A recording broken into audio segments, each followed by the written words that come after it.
Saudara, jelang putusan uji material Undang-Undang Cipta Kerja, lebih dari 5.000 personil gabungan dikerahkan untuk mengamankan unjuk rasa di kawasan Medan Merdeka Barat, Jakarta. Penutupan jalan dilakukan untuk menyekat massa yang hendak berunjuk rasa di kawasan Patung Kuda Arjuna Wijaya. Aksi ini digelar terkait putusan uji material Undang-Undang Cipta Kerja yang akan diumumkan Mahkamah Konstitusi siang nanti.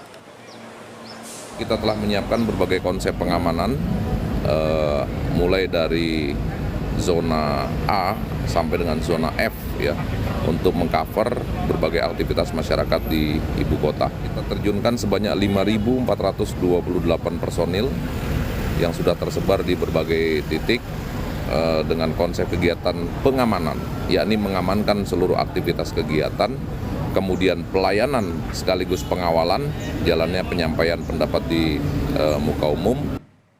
Mahkamah Konstitusi akan mengumumkan putusan uji materi Undang-Undang Nomor 6 Tahun 2023 tentang Cipta Kerja.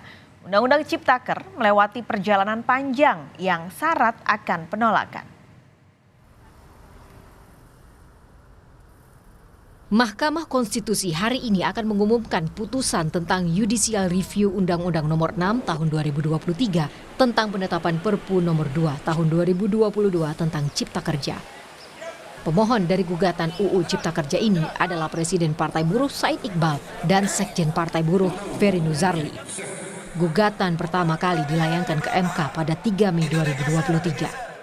Penetapan UU Cipta Kerja dinilai tidak sesuai dengan putusan MK nomor 91 tahun 2020 dan bertentangan dengan pasal 1 ayat 3 Undang-Undang Dasar 1945 yang menegaskan bahwa Indonesia adalah negara hukum.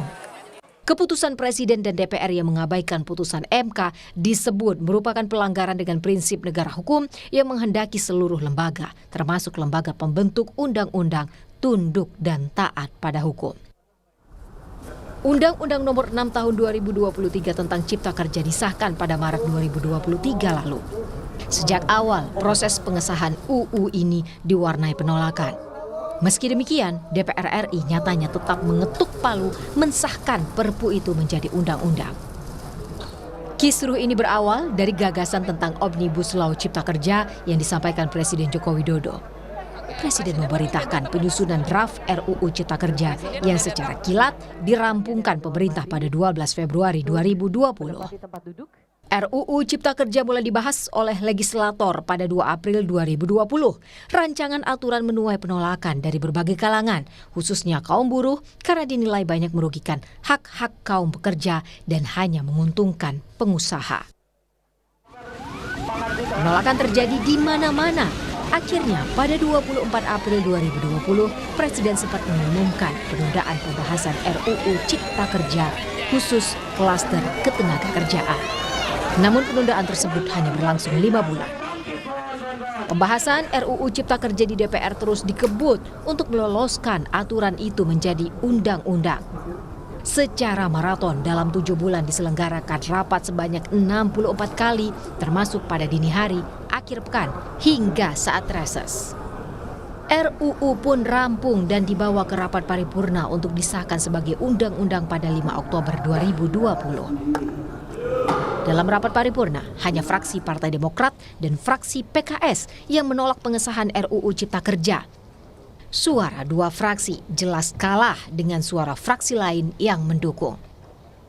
Tepat 5 Oktober 2020, Undang-Undang Cipta Kerja disahkan. Sebulan setelahnya, Presiden Jokowi menandatangani aturan itu dan dicatat sebagai Undang-Undang Nomor 11 Tahun 2020 tentang Cipta Kerja dan resmi berlaku sejak 2 November 2020. Kendati sudah disahkan, Undang-Undang Cipta Kerja terus banjir kritik. UU Cipta Kerja pun digugat ke MK, mulai dari kalangan pekerja, akademisi, bahkan mahasiswa. Uji materi pun berlangsung panjang dan baru diputuskan setahun setelahnya, yaitu pada 25 November 2021. MK menyatakan UU nomor 11 tahun 2020 itu inkonstitusional bersyarat. MK menilai UU tersebut cacat formil karena dalam proses pembahasannya tidak sesuai dengan aturan dan tidak memenuhi unsur keterbukaan.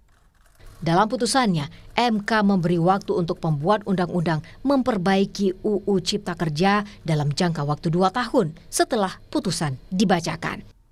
Bila tidak dilakukan perbaikan, Undang-Undang Cipta Kerja akan otomatis dinyatakan inkonstitusional bersyarat secara permanen. Setahun pasca putusan MK, pemerintah tiba-tiba menerbitkan Perpu nomor 2 tahun 2022 untuk menggantikan Undang-Undang Cipta Kerja. Pemerintah bilang Perpu Cipta Kerja itu mendesak diterbitkan karena Indonesia dan semua negara tengah menghadapi krisis pangan, energi, keuangan, dan perubahan iklim. Kontan Perpu Cipta Kerja tuai penolakan, tak hanya dari kaum buruh, tapi juga dari sejumlah elit politik. Pada akhirnya, Perpu Ciptaker tetap disahkan menjadi undang-undang pengganti Undang-Undang Nomor 11 Tahun 2020 tentang Cipta Kerja. Tim Liputan Kompas TV.